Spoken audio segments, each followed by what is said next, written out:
vast amount of home construction here is now complete.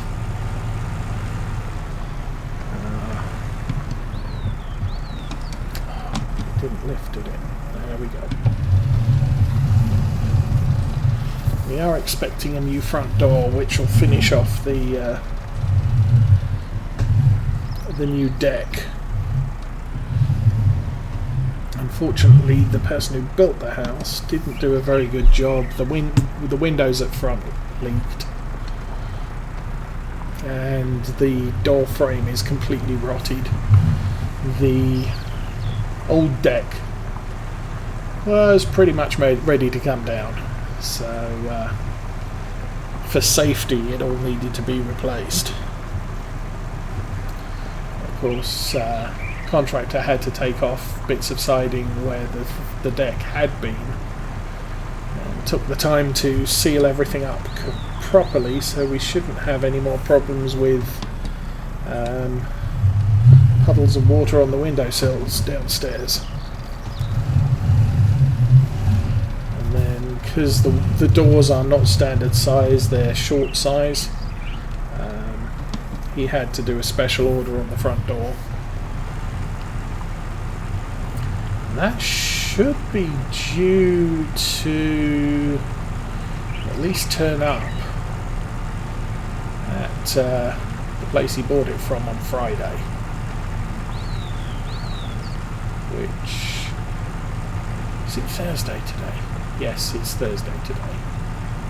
So yeah, tomorrow the door should be delivered from the manufacturer, which means our contractor can go fetch it and fit it next week.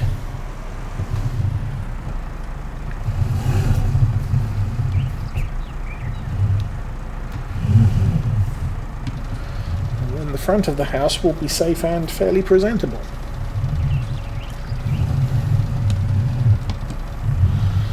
We can start thinking about the next job, which will be guttering and front of the house drainage where the garage is, because where the water's washing off the house it is eroding the driveway. So once we get the drainage sorted and the gutters in, we can then consider getting the driveway regraded, possibly re-gravelled. But there's no point doing that while every time there's a rainstorm you get rivers of water running down the driveway.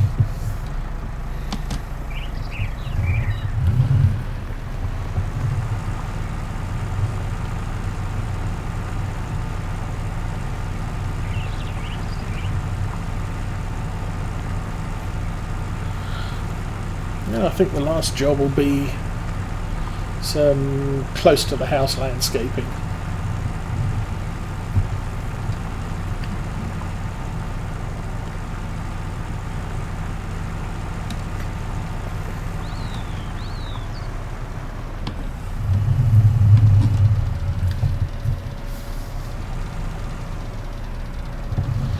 The erosion prevention scheme I started about 4 or 5 years ago is now starting to come to fruition.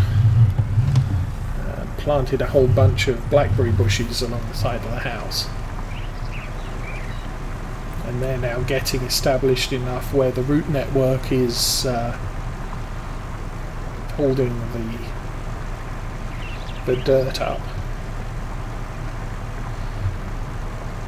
and we get blackberries for various good dessert things.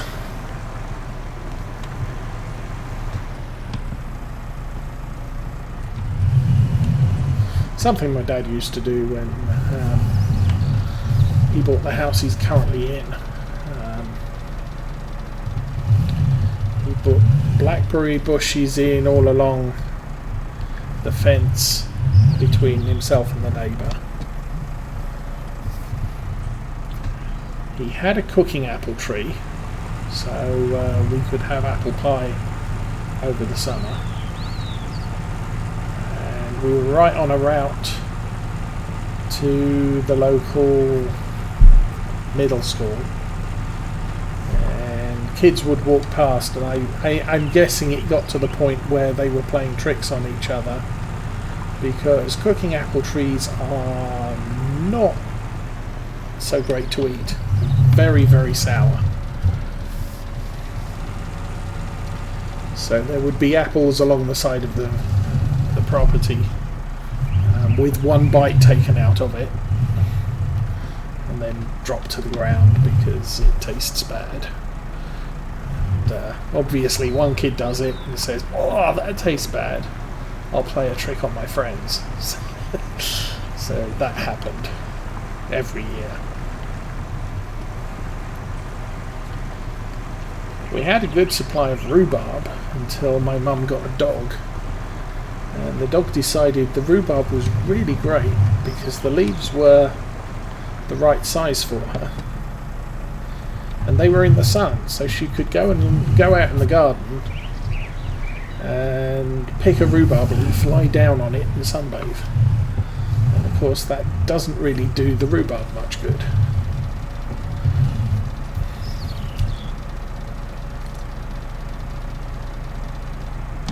She didn't get a dog until I was, the year before I left home type of thing. I'm allergic to dogs and cats and birds. But for my entire childhood we used to have rhubarb pie, apple pie, blackberry pie.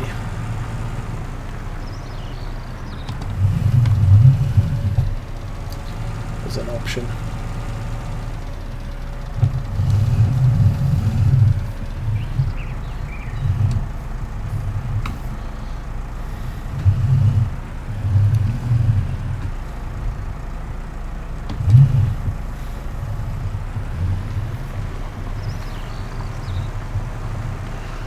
My mum wasn't so much into making preserves, so we didn't get blackberry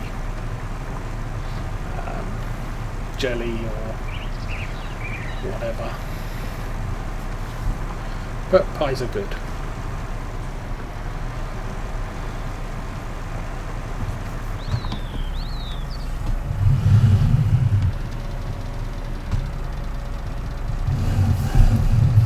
So I think with the blackberry bushes I've got as established as they are in the last few years, I've probably had a pie a year, if that. I have to be fast because otherwise the deers and the rabbits will eat them. But that's actually not a bad thing at this point.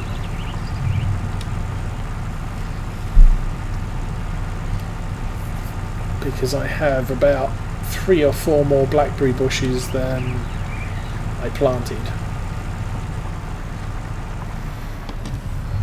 So that's thanks to the local wildlife.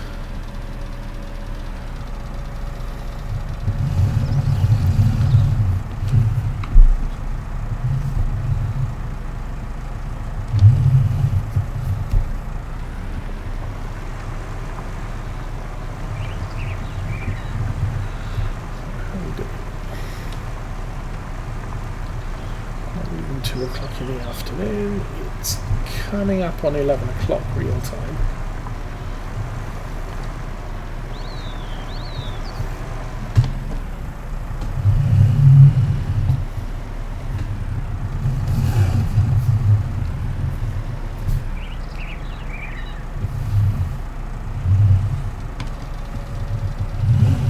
I think this is probably the first time I've featured a proper plough in my playthroughs. We have generally gone with approximately 130 horsepower tractors, so the 3 to 4 metre subsoilers tend to be the most efficient movers of dirt at that power range.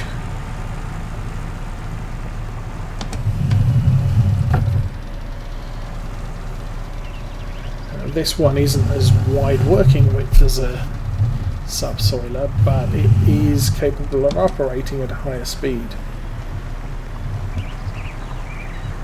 Plus it's a plough.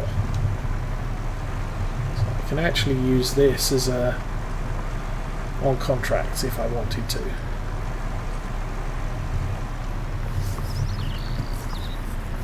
Although it's not a very big plough.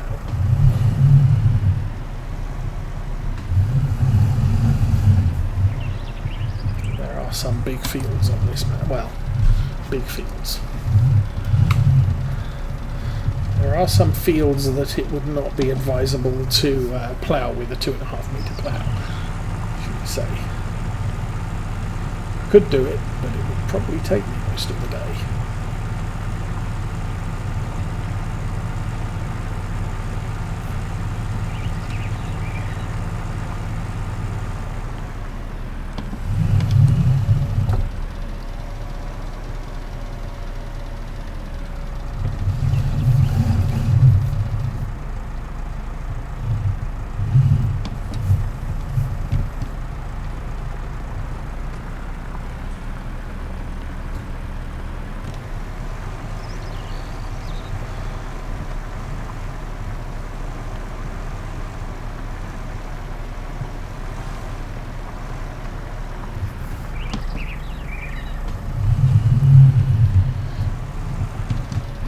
As far as fertilising is concerned, this year we are going to have to worry about 3 stages of fertilisation.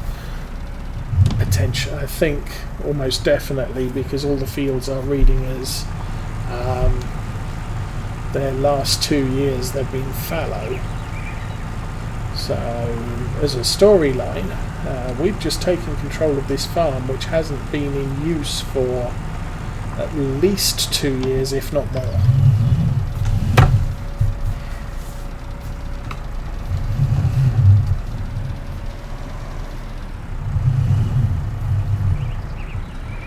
Which is why all the fields need ploughed, all the fields need limed, nothing has been cared for, but nothing has been grown here either.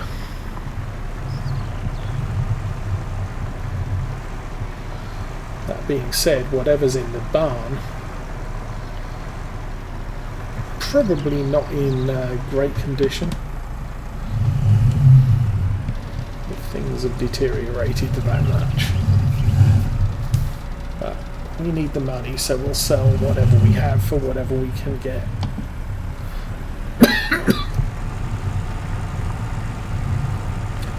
The worst comes to the worst, the stuff would be used as animal feed.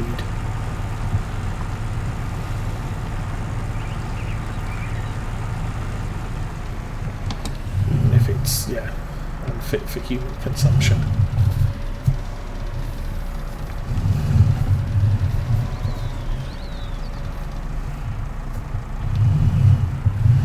Let's go around the tree.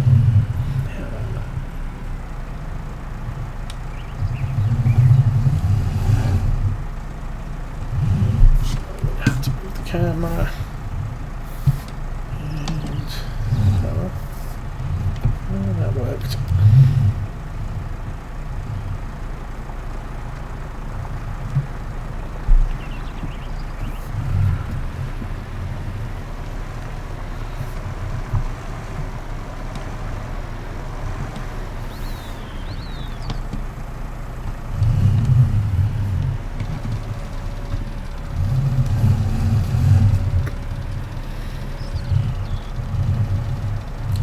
Now the other thing about this farm is it does have 2 cattle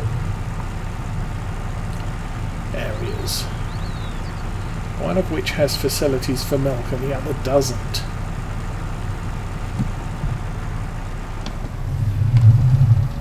So we do have the option to have 2 herds.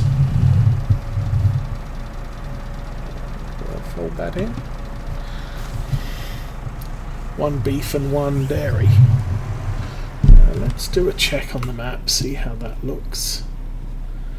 Let's turn on needs lime. I am not seeing any red on those 2 fields.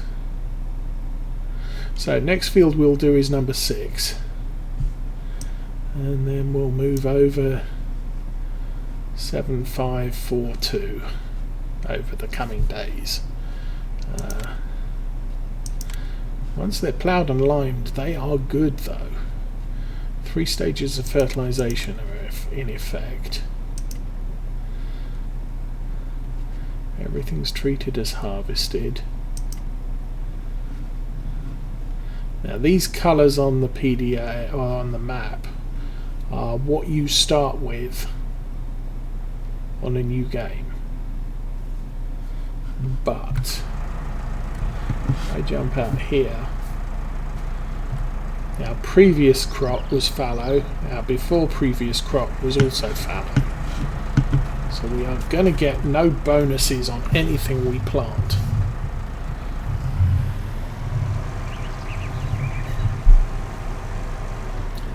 So we'll just have to live with what we get.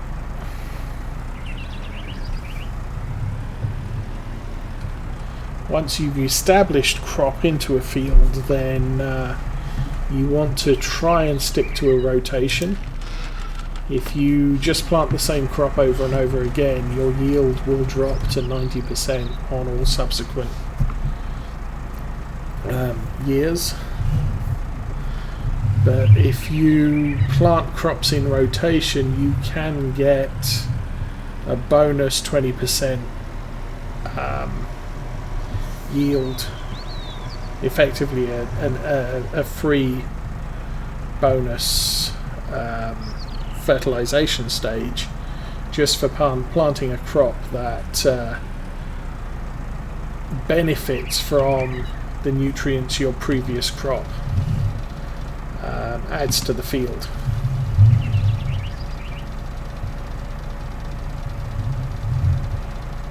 But we don't get that bonus.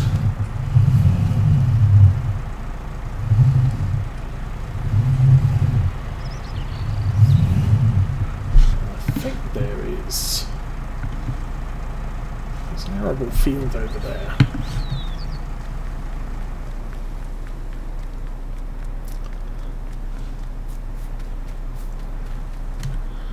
Okay, so this one, the previous crop was an oilseed crop, and the one before that was cereal. Oops.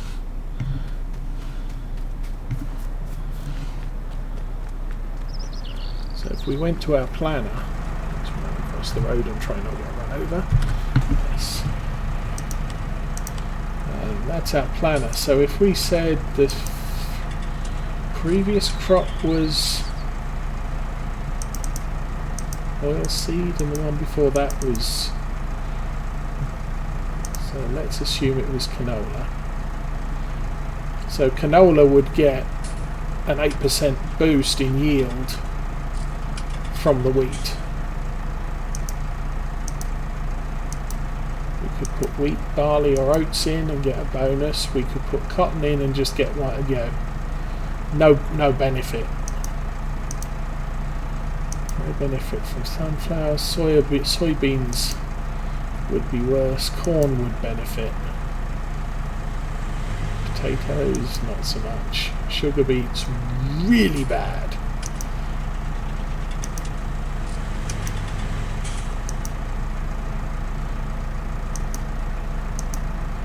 So you kind of want to look at, okay, so let's push that up. It's 20%.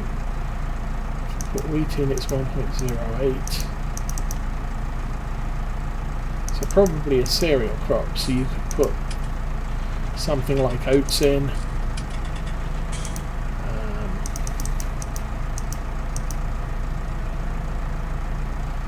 Soybeans doesn't go well. If you put that as fallow, so soybeans, after it being fallow, you get an 8% boost, and then if you go into wheat, you get a 20% boost, into canola 20% boost. So you probably wouldn't want to plant anything on that field.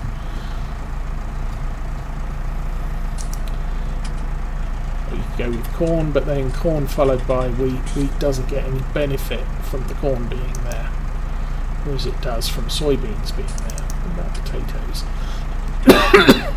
Hates potatoes. Sugar beets, you get 0.84, you get a base.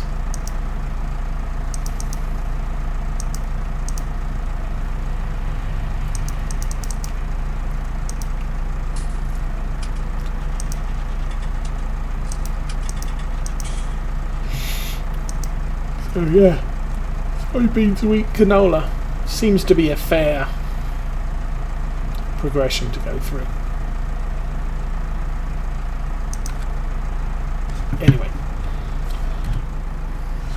we don't have to worry about that right now because we have no bonuses from our fields. But what we plant this year will make a difference next year.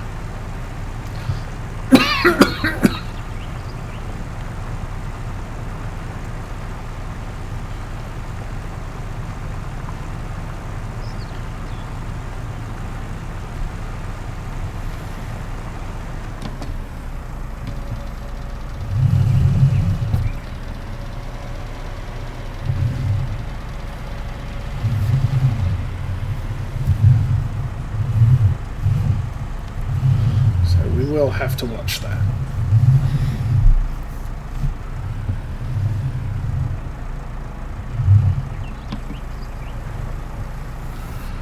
Just ran the roadside sign over.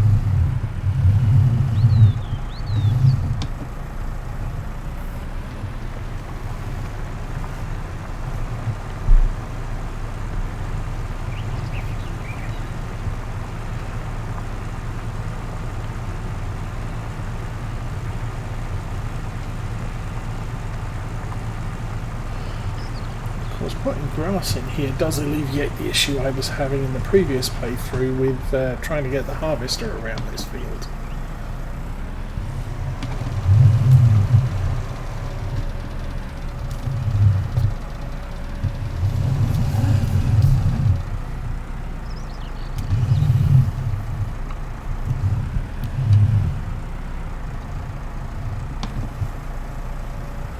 Oops.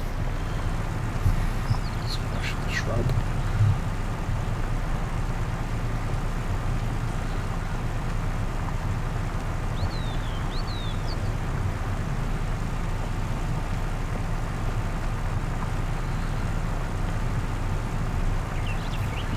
In spite of everything, this is the first proper playthrough I've had on Old Stream with seasons.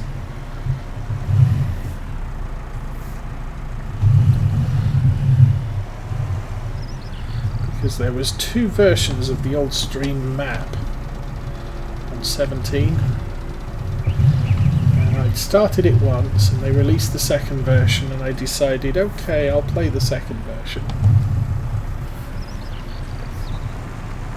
And then Seasons came out, and of course they released the Seasons Ready version of Old Stream. I just said, I've started this map twice, that's enough for one version of the game.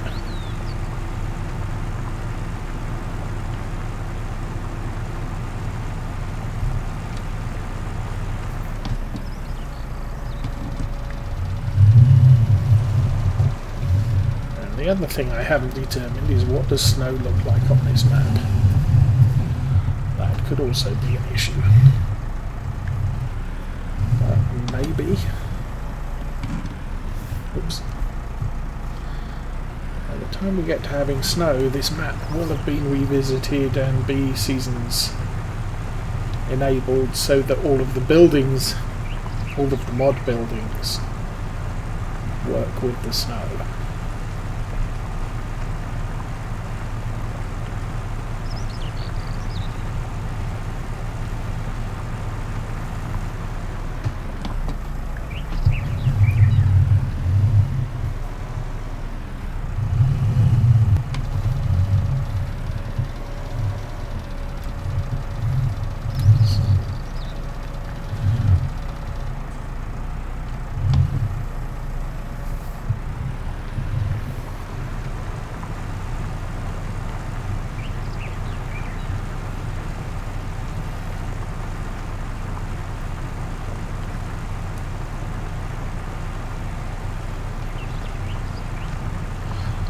probably stick with regular crops that come out of a seeder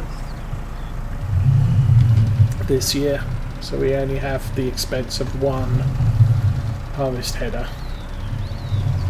one planting device. We will eventually expand into corn, sunflowers and the like, so we'll then need a second header and an alternate planter.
May also take a look at logging as well, although I think the logging areas on this map are pricey.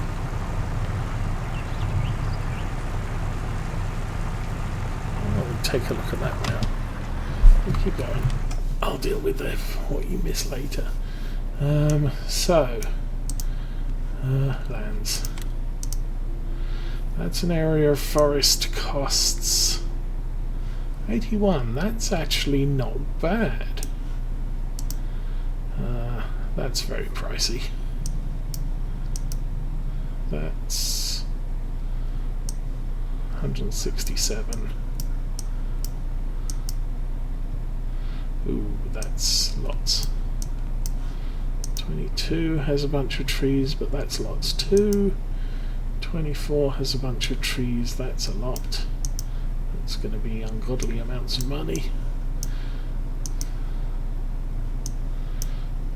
So actually buying the sawmill area has some feasibility to it. It's only 181,000. It would give us... We've got the T6, which should be sufficient to lift logs up and sell them. We're right by the sawmill, so we wouldn't necessarily need a logging trailer. I could do that with a chainsaw and a log fork for a front loader. Okay. Turn that off then.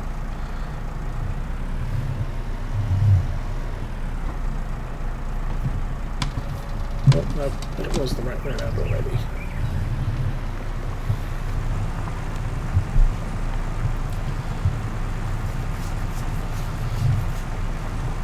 But we have the option of either logging or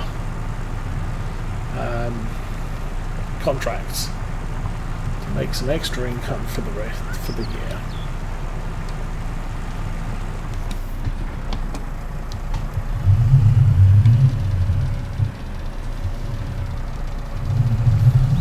At about, we'll turn around and we'll grab that bit there that got missed.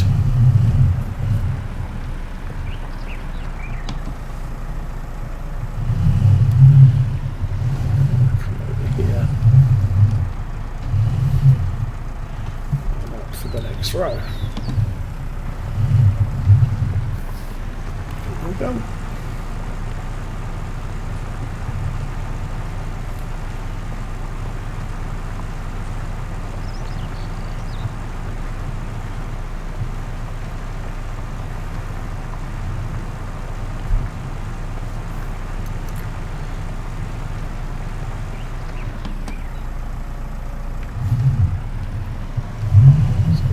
just building up quite nicely here.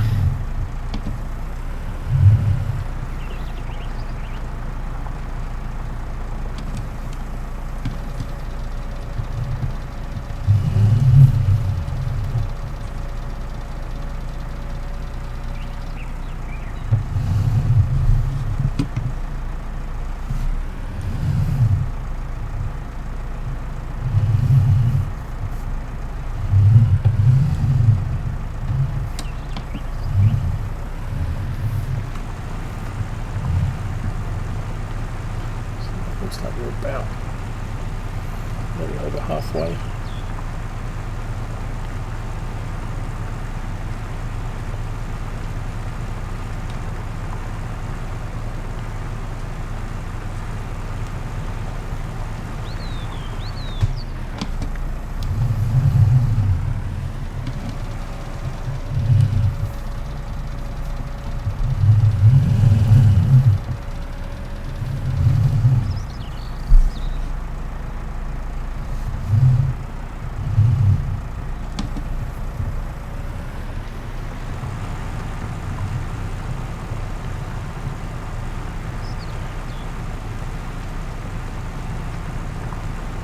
What else do we need to check?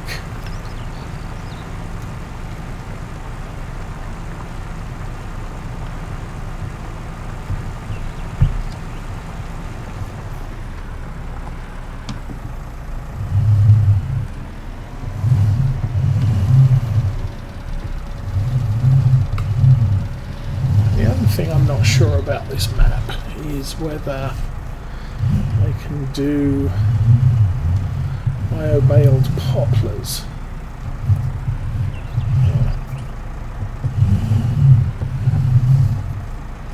That's something else I haven't tried. Well, not that this tractor will support that either.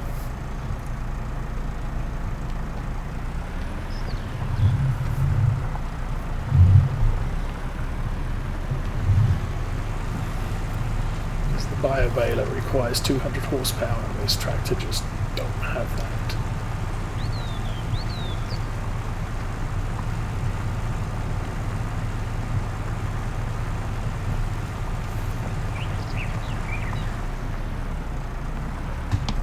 I think we'd need a T7 for that.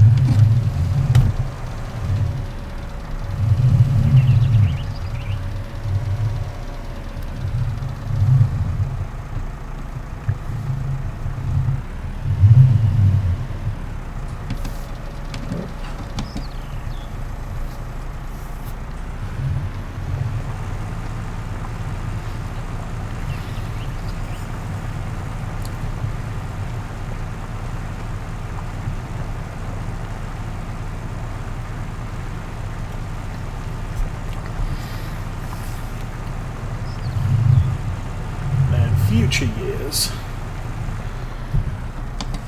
I would be aiming to have the ploughing done in the fall and to be cultivating in oilseed radish at this time of year.